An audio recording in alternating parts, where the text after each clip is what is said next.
দেখো আমি আগের ভিডিওতে তোমাদের পড়িয়েছিলাম এতটা, এই যে টুকরো কথা, সাধারণতন্ত্র দিবস আর এতটা পর্যন্ত আলোচনা হয়েছে। আজকে আমি নতুন একটা টপিক নিয়ে পড়াবো, সেটা হচ্ছে ভারতীয় সংবিধানের প্রস্তাবনা। দেখো এইটা তোমার টিকা হিসাবে দেয়, ভারতীয় সংবিধানের প্রস্তাবনার টিকা, বা শর্টে দেয়, মানে শর্ট কোশ্চেন হিসাবেও দেয়। খুবই গুরুত্বপূর্ণ একটা প্রশ্ন, আমি ডিটেলসে এই টপিকটা আলোচনা করে দিচ্ছি। ভারতীয় সংবিধানের একটি প্রস্তাবনা রয়েছে, প্রস্তাবনা মানে প্রিম্বেল। দেখবে তোমরা এই গভর্নমেন্টের বইয়ে দেখবে প্রথমে দেখো কি লেখা, এই দেখো ভারতীয় সংবিধান, এই দেখো ভারতীয় সংবিধান প্রস্তাবনা কি লেখা আছে, আমরা ভারতের জনগণ ভারতকে একটি সার্বভৌম সমাজতান্ত্রিক ধর্মনিরপেক্ষ গণতান্ত্রিক এবং সাধারণতন্ত্র রূপে গড়ে তুলতে সত্যনিষ্ঠার সঙ্গে শপথ গ্রহণ করছে। এই জিনিসটা হচ্ছে ভারতীয় সংবিধানের প্রস্তাবনা, ঠিক আছে। এইটাকে বলা হচ্ছে প্রিম্বেল। এবার এই ভারতীয় সংবিধানের প্রস্তাবনাতে কি কি থাকে সেইটা সম্পর্কে ডিটেলস এইখানে আছে। তাহলে দেখো ভারতীয় সংবিধানের একটি প্রস্তাবনা রয়েছে। সংবিধানের আদর্শ ও উদ্দেশ্য প্রস্তাবনায় ঘোষণা করা হয়েছে। প্রস্তাবনাকে সংবিধানের বিবেক বা সংবিধানের আত্মা বলা হয়। খুব ইম্পর্টেন্ট, সংবিধানের বিবেক বা সংবিধানের আত্মা কাকে বলা হয়? ভারতের প্রস্তাবনাটাকে। এটা কিন্তু শর্ট কোশ্চেনে দেয়। সংবিধানের মূল প্রস্তাবনায় ভারতকে একটি সার্বভৌম গণতান্ত্রিক প্রজাতন্ত্র বলা হয়েছে। মানে যখন ভারতীয় সংবিধান তৈরি হলো তখন মূল প্রস্তাবনায় তিনটে কথার উল্লেখ ছিল, সার্বভৌম গণতান্ত্রিক প্রজাতন্ত্র। এটাও কিন্তু শর্ট কোশ্চেনে দেয়। 1976 খ্রিস্টাব্দে সংবিধানের 42তম সংশোধনীতে, কততম?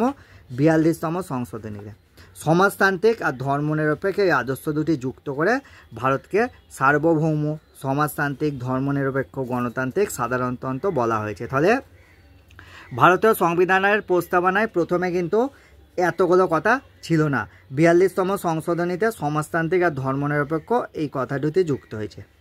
এই কথাগুলোর একটা গভীর তাৎপর্য হয়েছে। দেখো শর্ট হিসাবে দেয়, সার্বভৌম বলতে কী বোঝো?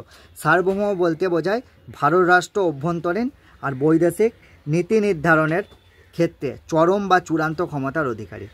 বিদেশি কোনো রাষ্ট্র বা সংস্থার আদেশ নির্দেশ বা অনুরোধ ভারত মানতে বাধ্য নয়।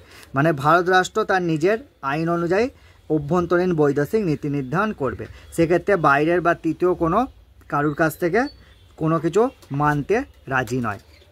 তারপর দেখো সমাজতন্ত্র। সমাজতন্ত্র বলতে সাধারণত উৎপাদনের উপকরণগুলির ওপর রাষ্ট্র তথা সমাজের মালিকানা প্রতিষ্ঠা এবং উৎপাদিত সম্পদের সমান ভাগ্যে বোঝায়। কিন্তু ভারতীয় সংবিধানের প্রস্তাবনায় সমাজতান্ত্রিক শব্দটি যুক্ত করা হয়েছে অন্য অর্থে। সেখানে মিশ্র অর্থনীতি অর্থাৎ রাষ্ট্রীয় ও ব্যক্তি মালিকানা নির্ভর অর্থনীতির মাধ্যমে সমাজতান্ত্রিক ধাঁচের সমাজ ব্যবস্থা গড়ে তোলার কথা বলা হয়েছে। এগুলো টুকরো টুকরো আকারে দেয়। সার্বভৌম বলতে কী বোঝো, সমাজতন্ত্র বলতে কী বোঝো। এবার দেখো ধর্মনিরপেক্ষ বলতে বোঝানো হয়েছে ভারত রাষ্ট্রের নিজস্ব কোনো ধর্ম নেই, বিশেষ কোনো ধর্মের হয়ে কথা বলা বা বিরোধিতা করার কোনোটাই রাষ্ট্র করবে না। প্রত্যেক নাগরিক তার নিজের বিশ্বাস মতো ধর্মাচরণ করতে পারবেন। তাই জন্য দেখবে আমাদের ভারতে নানা জাতি নানা ধর্মীয় মানুষের বসবাস। এগুলো কিন্তু পরীক্ষাতে খুব ডেফিনিশন আকারে পড়ে।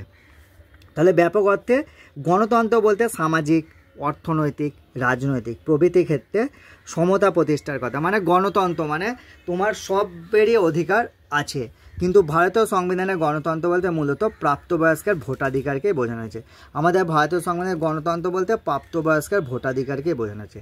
সেক্ষেত্রে ভোট দিয়ে কেন্দ্র ও প্রদেশগুলির আইনসভায় এবং বিভিন্ন স্বায়ত্তশাসনমূলক প্রতিষ্ঠানে প্রতিনিধি নির্বাচনের কথাই বলা হয়েছে। এইটা হচ্ছে তোমার গণতন্ত্র, ঠিক আছে। এখানে একটা শর্ট কোশ্চেনে দেয়, দেখো ভারতীয় সংবিধানের প্রস্তাবনা মূল যে পৃষ্ঠা, প্রথম পৃষ্ঠা, সেটা অলঙ্করণ কে করেছে? নন্দলাল বসু, একটা বিখ্যাত চিত্রশিল্পী নন্দলাল বসু, ঠিক আছে।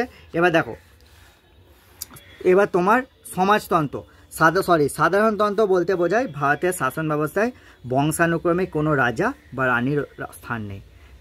ভারতীয় শাসন ব্যবস্থার শীর্ষে রয়েছেন রাষ্ট্রপতি, তিনিও ভারতের জনগণের দ্বারা পরোক্ষভাবে নির্বাচিত হন। সংবিধান অনুযায়ী ভারতীয় শাসনতন্ত্রের উৎস ও রক্ষক ভারতীয় জনগণ।